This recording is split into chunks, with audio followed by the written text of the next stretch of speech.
pour le gâteau moelleux au pavot et au citron. Donc là, après chauffer le four, on va le faire le temps qu'on fasse les étapes. Une fois qu'ils vont nous demander de mélanger, rincer de citron, les éponger, ça veut dire les sécher, prélever leurs zestes à l'épluche agrumes et les mettre dans le bol. Donc on va déjà faire ça. Donc là, j'ai mis le zeste des 2 citrons. Ils nous disent d'ajouter 200 g de sucre. Oh. J'en mettrai 180 parce que je sais pas combien j'en ai mis à peu près, mais c'est pas très grave.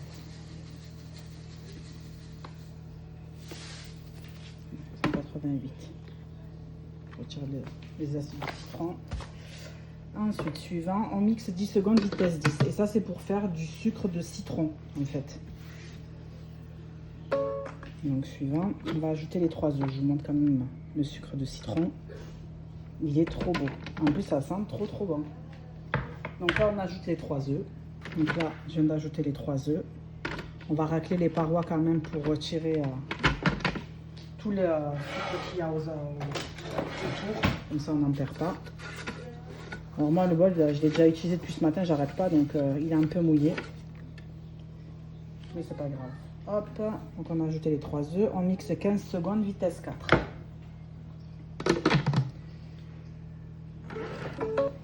Donc, là c'est bon. Voilà ce que ça a donné. Pressez les citrons et versez-le dans le bol. Donc pour presser les citrons, vous mettez ça. Et vous prenez votre citron et vous faites un presse-agrumes. Voilà.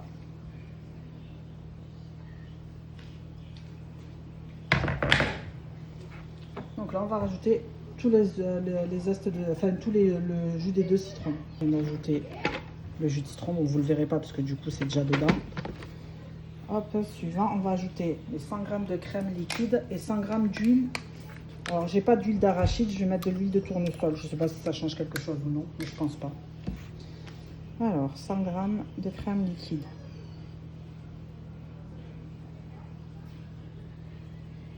Voilà, et 100 g d'huile. Voilà, c'est juste pour que ça aille plus vite à 0. Voilà, 100 g d'huile. J'ai oublié de mettre le sucre vanillé. Ils en demandent pas, mais j'aurais dû le mettre en même temps que le sucre tout à l'heure. Bon, bah, après on l'a mixé 10 secondes, je pense que ça n'a pas fait grand chose de plus. Là, on va remixer 15 secondes vitesse 4. Et je vous reprends juste après. Donc, c'est bon, on va rajouter les 180 g de